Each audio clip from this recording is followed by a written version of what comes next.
17 हो गया। आज की कक्षा में हम पढ़ेंगे उपमा अलंकार।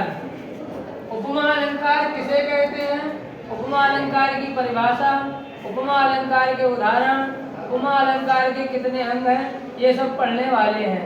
तो सबसे पहले आती है परिभाषा।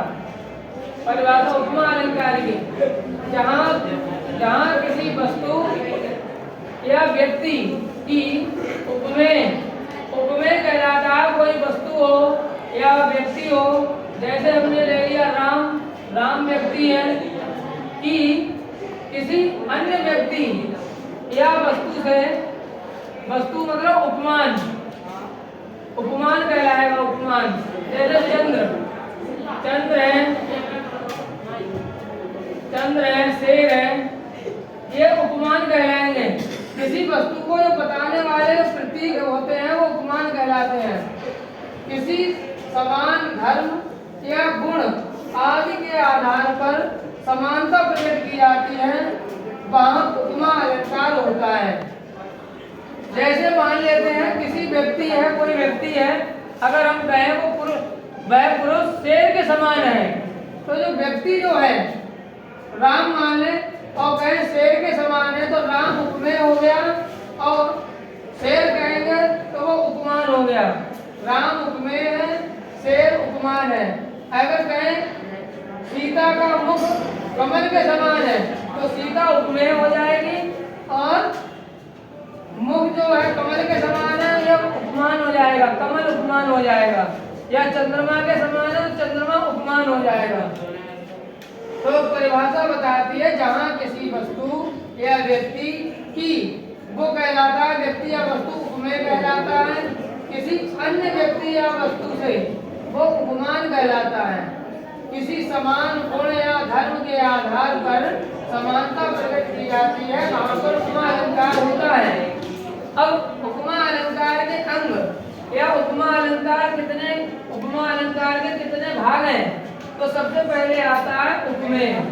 उपमेय वह व्यक्ति जिसकी तुलना की जाती है, और उपमान वह कहलाता है जिससे तुलना की जाती है। जैसे हमने कहा राम उपमेय हो गया, और कहे चंद्रमा कहे तो ये उपमान हो गया। तो राम का मुख चंद्रमा के समान है, तो राम उपमेय और एक उपमान हो गया। साधारण धर्म, किसी धर्म के आधार पर तुलना की जाएगी, गुण के आधार पर तुलना की जाएगी। फिर आता है वाचक शब्द। कुछ वाचक शब्द हो गए हैं जिनसे आप पहचान सकते हैं उपमा अलंकार है। तो उपमा के 4 अंग हो गए, उपमेय, उपमान, साधारण धर्म और वाचक शब्द। अब पहचानेंगे कैसे पेपर में कि इसमें उपमा अलंकार है। इसमें पहला उदाहरण लिया हमने, पहला उदाहरण है नंबर 1, मुख मयंक सम मंच मनोहर।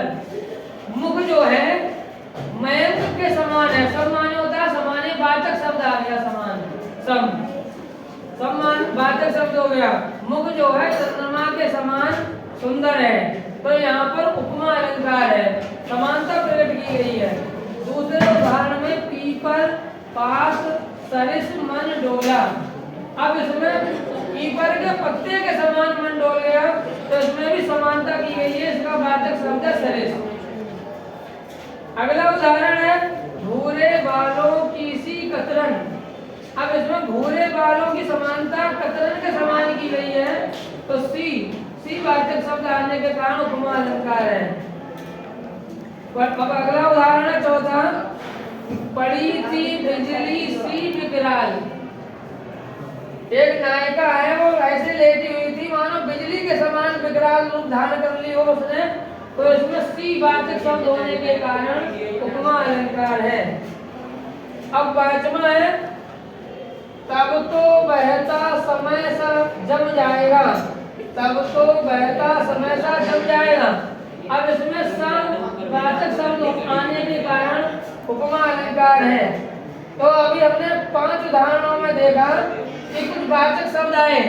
इन वाचक शब्दों में कौन कौन से आते हैं, जहाँ पर सी है, जहाँ पर सम है,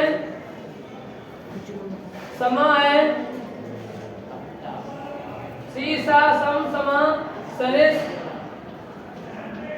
सरस, सरस, सरस, सरस हो गया।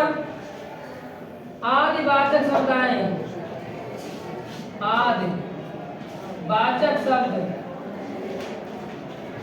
वाचक शब्द हो, वाचक शब्द हो, कहाँ उपमा अलंकार होगा, उपमा अलंकार होगा।